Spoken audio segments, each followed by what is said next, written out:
F-35s yet.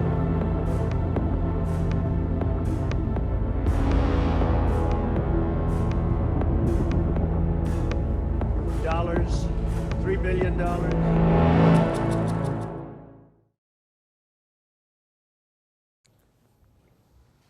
It's no secret that Donald Trump loves Saudi Arabia. Back in 2017, his very first trip as president was to Riyadh. It featured golden swords and orb photos. And in his second term, he did it again. Trump's first foreign stop this year was not to London or Ottawa. It was Riyadh. Straight to Mohammed bin Salman, the crown prince of Saudi Arabia and the de facto ruler of the kingdom. In fact, by now, the Trump MBS bromance is global legend. Trump cannot stop praising MBS and MBS cannot stop hosting Trump. And now the Saudi crown prince is coming to Washington. It's about an hour from now. In about an hour from now, he will be at the White House to meet President Donald Trump. And this is a very significant visit. This is MBS's first trip to Washington since 2018. You may remember what happened that year, in 2018.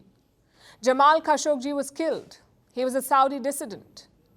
He was killed in the Saudi embassy in Turkey, reportedly on the orders of the Saudi crown prince. And when the case came to light, every Western nation isolated Saudi Arabia, but not Donald Trump.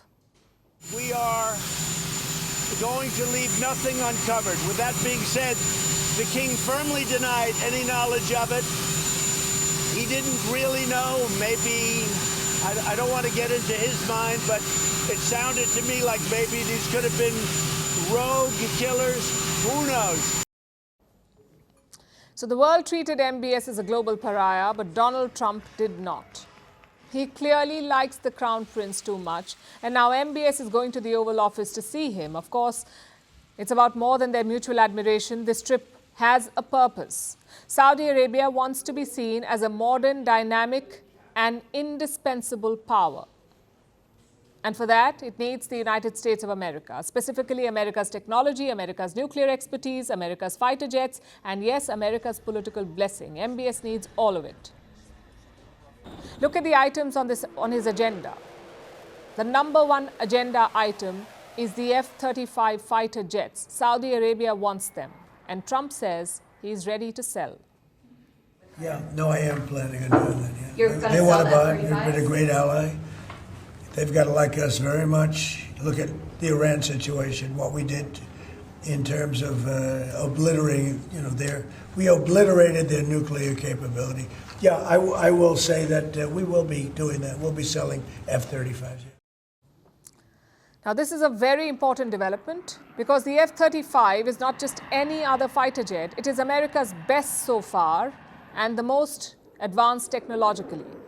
The US guards this jet like Willy Wonka guards chocolate. It is shared sparingly. Israel has a few F-35s, a few NATO allies have them, and Riyadh has long asked for them, but until now, Washington refused. Donald Trump is changing that. He says he will approve the sale.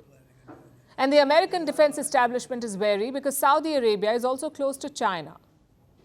They've been getting cozy on a lot of things, including security, telecom, drone research, Saudi Arabia and China. So the Americans fear that their F-35 tech could end up in Chinese hands. And that is why they did not allow the sale so far. Plus, they have one more problem, and that is Israel. Israel has 45 of these jets, 45 F-35 jets. Saudi Arabia has requested, or is said to have requested, for 48 jets. And you know what that means? It could change the power dynamics of West Asia. Of course, Israel is not in favor of the sale. The IDF, the Israeli Defense Force, has formally opposed the plan. They do not want Trump to sell F-35s to Saudi Arabia. They believe it will erode Israel's air superiority. But Trump is having none of it because in this deal, he sees only two things: money and leverage. He believes giving F-35s would pull Saudi Arabia firmly into the American orbit. And there's another prize that he's chasing, the Abraham Accords. That is a normalization deal between Saudi Arabia and Israel. As of today, they do not recognize each other officially. They have no diplomatic ties, no official diplomatic ties, Saudi Arabia and Israel. Trump wants to change that, and if he does, he would change West Asia forever. It's a deal that he's long pursued. In his first term, he got 4 countries to normalize ties with Israel: the UAE, Bahrain, the Sudan, and Morocco. Saudi Arabia would be the big prize because it is the de facto leader of the Muslim world. It is the custodian of Mecca and Medina, the holiest sites in Islam. Trump wants it to recognize Israel. But for the Saudis, it will come at a huge political cost. And Crown Prince MBS knows that. He cannot abandon the Palestinian cause. He cannot abandon Gaza after what has happened. He will want a clear path to Palestinian statehood, and Israel may not agree to that. So normalization of ties may be tough. Trump may not get that deal in a hurry, but he might settle for something else today.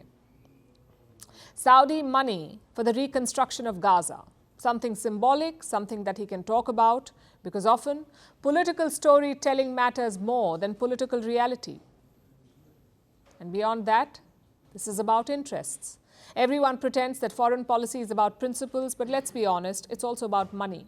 Trump has business projects in the Gulf, towers, golf tournaments, real estate proposals, and Saudi Arabia has massive sovereign wealth funds. Billions of dollars have already moved, billions more could follow. For MBS, this visit is about legitimacy.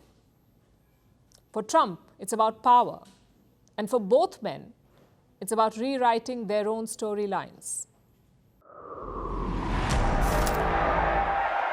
They promised glory. They delivered fear. They shaped nations. They scarred generations. From brutal purges to propaganda machines, from stolen power to violent falls from the throne. Welcome to The Dictator, a series that strips away the myth and then exposes the men behind the tyranny. History remembers their power. Firstpost reveals their truth.